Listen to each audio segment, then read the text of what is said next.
কুম্ভকর্ণ ছিলেন এক বিশাল দৈত্য, কিন্তু হৃদয়ে ছিলেন ন্যায়পরায়ণ। তার হাতেই পড়েছিল লক্ষ লক্ষ বানর সেনা, তবুও তিনি ছিলেন শ্রীরামের প্রশংসক। আজকের গল্প রাম ও কুম্ভকর্ণের সেই ঐতিহাসিক যুদ্ধ, যেখানে শেষ হলো এক মহাবীরের জীবন, কিন্তু রইল তার গৌরবময় স্মৃতি। লঙ্কার রাজা রাবণ যখন সীতাকে হরণ করেন, কুম্ভকর্ণ তখন সুপ্ত ছিলেন। তাকে জাগানো হয় বহু কষ্টে। জেগে ওঠে তিনি রাবণকে বলেন, ভাই তুমি ভুল করেছ। সীতামাতা পরম পবিত্র আর রাম একজন পরাক্রান্ত বীর, কিন্তু রাবণের আদেশ অমান্য করতে পারেননি তিনি। বিপুল আকার দৈত্যাকৃত শরীর, হাতে গদা, কুম্ভকর্ণ এগিয়ে এলেন রণক্ষেত্রে।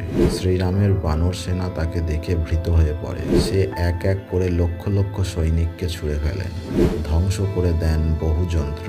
এমন শক্তি দেখে দেবতারা পর্যন্ত শঙ্কিত হয়ে পড়েন। শ্রীরাম বুঝলেন এই যোদ্ধা ভিন্ন। কুম্ভকর্ণ যুদ্ধ করছেন কর্তব্যবোধে, কিন্তু অন্যায়ের পক্ষে নয়। রাম লক্ষ্মণকে বললেন, এই রাক্ষস শুধুই দৈত্য নয়, তিনি একজন সত্যিকারের বীর। শ্রীরাম ও লক্ষ্মণ মিলেও তাকে থামাতে পারেননি সহজে। শেষ পর্যন্ত শ্রীরাম ব্যবহার করলেন তার বিশেষ অস্ত্র।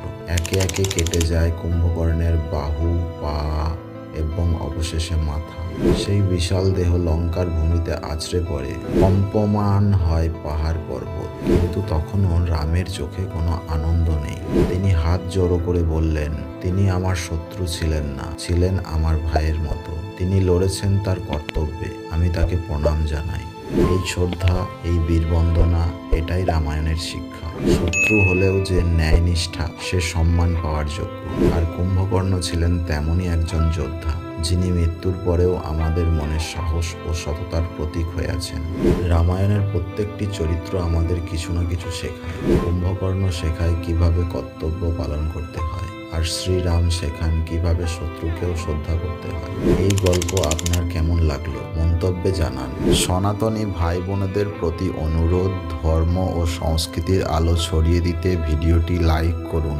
আপনার লাইক শেয়ারেই অনেকের মধ্যে সনাতন ধর্মের গৌরব ছড়িয়ে পড়বে। আপনার সমর্থনই আমাদের শক্তি।